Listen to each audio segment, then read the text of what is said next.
अस्सलाम वालेकुम everyone, welcome back to my channel. उम्मीद है कि आप लोग सब बिल्कुल ठीक होंगे। तो आज की जो वीडियो है वो आप लोगों के लिए लाइफ सेविंग वीडियो है, क्योंकि जैसे कि आप लोगों को पता है कि मेरी जो फीमेल कैट है मानो, मैंने उसको रिसेंटली स्पे करवाया है, यानी कि मैंने उसको ऑपरेट करवाया। आप में से काफ़ी सारे लोग हैं, उन लोगों को ये बात नहीं पता कि स्पे किसे कहते हैं, यानी कि स्पे क्यों कराया जाता है और किस वजह से मैंने अपनी कैट को स्पे करवाया। बेसिकली अगर आपकी कैट बहुत ज़्यादा हीट के ऊपर आ रही है और आप बच्चे प्रोड्यूस नहीं करवाना चाहते हैं, और इसके अलावा भी कैट को और भी बहुत सारे इश्यूज स्टार्ट हो जाते हैं, अगर कैट बार बार हीट के ऊपर आ रही है, आप उसको मेल कैट भी प्रोवाइड नहीं कर रहे हो और तकरीबन जैसे हर हफ्ते हीट पे आ रही है या हर महीने हीट पे आ रही है, मेल कैट नहीं देना चाहते हो, बच्चे प्रोड्यूस नहीं करवाना चाहते हो, तो उसके लिए सबसे अच्छा हल ये है कि आप उसको स्पे करवा दो।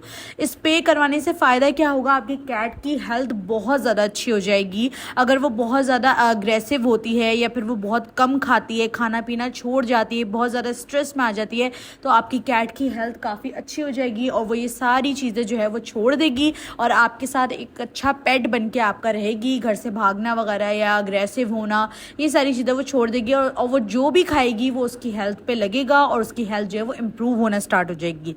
जैसे कि कहा करते हैं कि फीमेल कैट की लाइफ जो है वो बहुत ज़्यादा होती है, लेकिन अगर वो बहुत ज़्यादा हीट पे आना स्टार्ट हो जाए या उसको बहुत ज़्यादा जो है ना स्ट्रेस वगैरह स्टार्ट हो जाए, तो उसी तरीके से उसकी लाइफ बहुत कम भी होती जाती है। तो स्पे और न्यूट्रे कराने का यही फ़ायदा होता है कि आप वो सारी चीज़ें रोक रहे होते हो और उससे उनकी लाइफ और ज़्यादा बढ़ जाती है। तो जैसे उनकी लाइफ जितनी भी लिखी होती है उससे 4-5 साल और ज़्यादा बढ़ जाते हैं और वो फिर आपके एक अच्छा पेट बन के रहता है। तो उम्मीद है कि आप लोग को इतनी बात समझ में आ गई होगी कि स्पे और न्यूट्रे किसे कहते हैं और क्यों करवाया जाता है और मैंने अपनी कैट को क्यों करवाया। ठीक है, अब बात करते हैं कि स्पे करवाने से पहले कौन कौन सी ऐसी एहतियात होती है वो करनी होती है। सबसे पहले तो आपने अपने डॉक्टर को अपनी कैट की हिस्ट्री बताना है, यानी कि आपने बताना है कि आपने अपनी कैट को डिवॉर्म करवाया हुआ है, आपने उसकी वैक्सीनेशन करवाई हुई है, वो खाना पीना ठीक खाती है, कितने टाइम खाती है, उसको कोई किडनी लिवर का इशू तो नहीं हुआ था या पहले वो ऑपरेट तो नहीं हुई थी। तो ये सारी जो चीज़ें होती है, डिटेल जो बातें होती हैं, वो आपने पहले से अपने वेट को बता देनी है। कुछ लोग नहीं बताते हैं और फिर जब स्पे होता है तो खुदा ना खासा उसमें कैट की डेथ भी हो जाती है। ठीक है, तो कुछ ऐसे इश्यूज होते हैं, डॉक्टर पहले से ही पूछ लेता है। अगर डॉक्टर अच्छा हुआ तो वो पूछ लेता है, वरना आपने भी खुद से अपनी कैट के बारे में सारी डिटेल दे देनी है। उसके बाद दूसरी चीज़ जो है वो आ गई फास्टिंग की। आपने अपनी कैट को फास्टिंग करानी होती है। अगर इंसानों में भी बात की जाए तो इंसानों में भी अगर ऑपरेट वगैरह कराया जाता है तो उससे पहले फास्टिंग लाजमी कराई जाती है। तो आपने तकरीबन 13 से 14 घंटे की अपने कैट को जो है वो फास्टिंग करवानी है, इतनी कि आपने एक टाइम उसको जैसे रात में खाना दे दिया तो आपने फिर उसको जो है वो लंबी फास्टिंग करानी है। यानी कि अगर जैसे मैं मानो का अगर बात करूं कि मैंने मानो की जो है वो सुबह 10 बजे मैंने उसको लास्ट उसका फूड दे दिया था और मैं 3 बजे उसको हॉस्पिटल छोड़ के आ गई थी, लेकिन जो उसकी सर्जरी थी ना वो उसकी रात में हुई थी, यानी कि 13 से 14 घंटे के गैप के बाद उसकी सर्जरी हुई थी।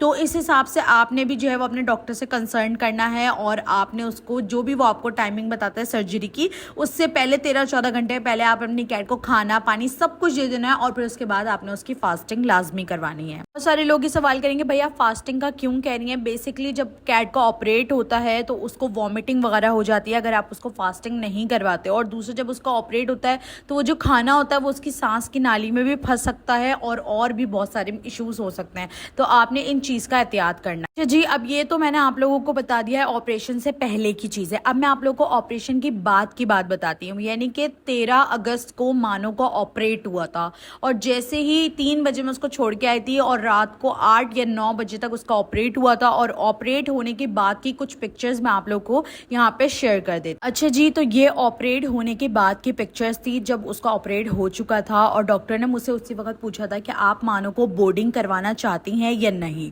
बोर्डिंग का मतलब ये है कि मुझे मानो को हॉस्पिटल में 5 से 6 दिन तक के लिए एडमिट करना पड़ेगा, जिसमें उसका ट्रीटमेंट वगैरह होगा, क्योंकि ये जो है वो सर्जरी थोड़ी लंबी होती है न्यूटर करवाने से। यानी कि मेल कैट में इतना बड़ा कोई मसला नहीं होता है, लेकिन स्पे करवाते वक्त थोड़ी सर्जरी बड़ी होती है, तो उसके लिए कैट का जो है ना वो ट्रीटमेंट बहुत ज़रूरी होता है। और दूसरा एहतियात करनी होती है कि वो ज़्यादा उछल कूद ना करे, और जिस टाइम उसका ऑपरेट हुआ होता है कि ज़्यादा उसको खाना पीना भी उस टाइम नहीं देना होता है। तो मैंने उसको 5 से 6 दिन जो है वो बोर्डिंग वहाँ पर करवाई है और माशाल्लाह से डॉक्टर ने उनका इतने अच्छे से ख्याल रखा है, उसको फूड भी दिया है। फूड उसको डॉक्टर ने बताया था कि मीटो जो फूड आता है डॉक्टर ने उसको वो दिया था और साथ में उसको चिकन दी थी। और 6 दिन तक मैंने उनको उनके पास मानो को रखा है और वो कभी वो अपने घर पे मानो को रखा करते थे और कभी वो हॉस्पिटल में ही बोर्डिंग में मानो को रखा करते थे। तो हेल्थ तो माशाल्लाह काफ़ी अच्छी रही है और ऑपरेट भी माशाल्लाह अच्छे से हो गया था, ज़्यादा उसने परेशान भी नहीं किया है।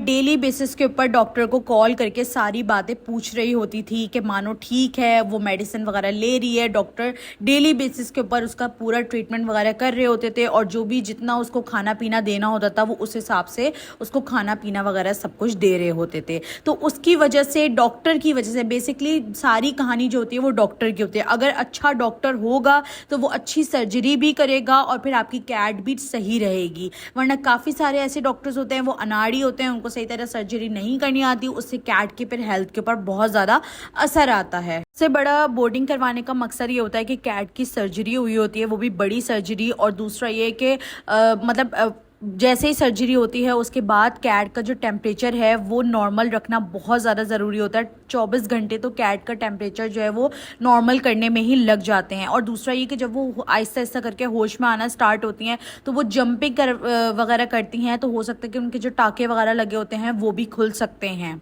हम लोगों ने अपनी कैट की जो एक्टिविटी होती है उसको बहुत ज़्यादा कंट्रोल करना पड़ता है। उसको या तो केज में डाल दें कुछ टाइम के लिए, या फिर आप जो है वो उसको किसी जगह पर बिठा दें, उसको बार बार भागने दौड़ने नहीं दें, उछलने कूदने नहीं देना होता है। इसी वजह से मैंने मानो को जो है वो बोर्डिंग करवा दी थी, ताकि डॉक्टर जो वहाँ पर जो केयर करेंगे वो सबसे ज़्यादा बेस्ट होगी। क्योंकि मैं ऑलरेडी कैस्पर को न्यूटर करवा चुकी थी और मुझे डॉक्टर के ऊपर काफ़ी ट्रस्ट था, क्योंकि काफ़ी अच्छा जो है ना न्यूटर करवाने के बाद कैस्पर की हेल्थ हो गई थी।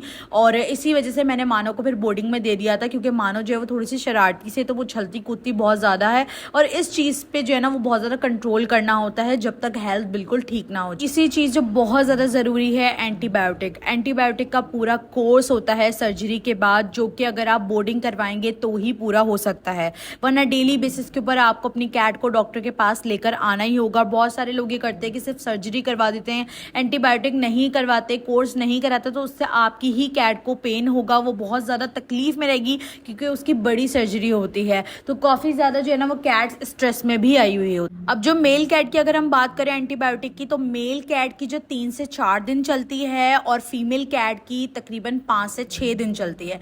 उसका फ़ायदा ये होता है सर्जरी के बाद अगर आपकी कैट को कोई भी इन्फेक्शन वगैरह या इन्फ्लेमेशन वगैरह, कोई भी डिजीज़ वगैरह होता है, तो उससे आपकी कैट जो है वो बहुत हद तक जो है वो कंट्रोल में रहती है और उसकी हेल्थ भी आहिस्ता आहिस्ता करके अच्छी होती जाती है। आप लोगों ने कोशिश करना है कि आप न्यूटर करवाओ या स्प्रे करवाओ, आपने एंटीबायोटिक का कोर्स अपनी कैट को लाजमी करवाना है। अब बात करते हैं फास्टिंग की। आपने स्प्रे सर्जरी करवाने से पहले भी फास्टिंग करवानी है, भले आप स्प्रे सर्जरी करवाओ या फिर आप जो है वो न्यूटर सर्जरी करवाओ, आपने फास्टिंग करवानी है। और उसके बाद जब सर्जरी हो जाती है उसके बाद भी आपने 12 घंटे तक फास्टिंग करानी होती है, क्योंकि सर्जरी के बाद यही इशू होता है कि अगर खाना खिला दे दो ना तो उसको दोबारा वॉमिटिंग होती है। ये चीज़ मैं फेस कर चुकी हूँ कैस्पर को लेकर। जब मैंने कैस्पर को न्यूटर करवाया था डॉक्टर मुझे 12 घंटे का बोला था, बट कैस्पर बार बार कभी होश में आ रहा था, कभी गिर रहा था, कभी उठ रहा था, क्योंकि अगले 24 घंटे के अंदर अंदर उसको होश आता है। तो ऐसा होता है कि कभी वो उठता था, कभी गिरता था, कभी उठता था, कभी गिरता था। तो इसके अंदर मैं क्या करती थी कि मैं जो है ना उसको मैंने खाना खिला दिया था कि चलो वो परेशान हो रहा है, ये स्ट्रेस में आ रहा है।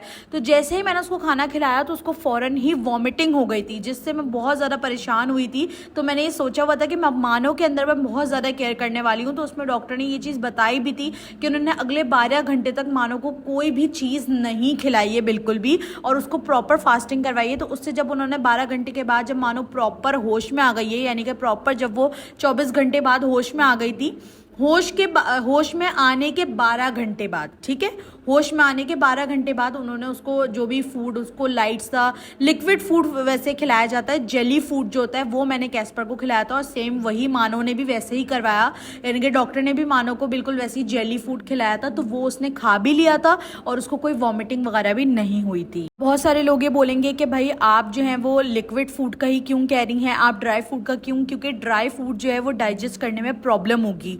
लिक्विड फूड जो होगा वो जल्दी डाइजेस्ट हो जाएगा और वो भी आपने थोड़ा थोड़ा खिलाना है, आपने ज़्यादा नहीं खिलाना है, वरना उससे भी आपकी कैट को मसला होगा, वो वॉमिटिंग वगैरह करेगी। के बाद बहुत ज़रूरी और इम्पॉर्टेंट पॉइंट ये है कि जिसकी वजह से बहुत ज़्यादा कैट को इन्फेक्शन होता है, भले वो न्यूटर हो या फिर स्पेस सर्जरी हो, कैट जो है वो सर्जरी के बाद लीकिंग बहुत करती है। तो उसको कैसे रोक सकते हो? आपने ई कॉलर अपनी कैट को पहनाना है। अगर तो आप बोर्डिंग करवाओगे तो डॉक्टर खुद ही इस चीज़ का बहुत ज़्यादा ख्याल रखेंगे और वो कैट को लीकिंग नहीं करने देंगे, क्योंकि कैट की आदत होती है वो सर्जरी के बाद या हीट पे भी आती है तो नॉर्मली लीकिंग वगैरह करती है, तो उससे इन्फेक्शन होने का खतरा होता है। तो आपने इस चीज़ का बहुत ज़्यादा ख्याल रखना है।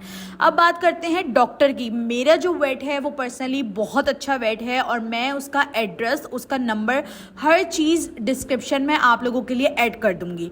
जो लोग भी करवाना चाहते हैं आंख बंद करके करवा सकते हैं मेरी रिकमेंडेशन के ऊपर। लिटरली गाइज, जब से मैंने शुरू से ना कैस्पर को, जब कैस्पर 30 डेज़ का था, मैं तब से उस वेट के पास दिखा रही हूँ और माशाल्लाह मेरे बच्चे बिल्कुल ठीक हैं। उनकी सर्जरी भी बहुत अच्छी होती है, डिवॉर्मिंग, वैक्सीनेशन, हर चीज़ प्रॉपर टाइमिंग पे मेरी चल रही होती है। अब अगर मैं न्यूटर की बात करूं तो न्यूटर के चार्जेस हैं 5000 रुपीज़ और स्पे के चार्जेस हैं 8000 रुपीज़। और इसके अलावा बोर्डिंग चार्जेस जो हैं वो डिपेंड करता है कि आप कितने दिन तक जो है वो बोर्डिंग करवा रहे हो, यानी कि 5 डेज 6 डेज, तो वो उसके हिसाब से डॉक्टर बता देते हैं।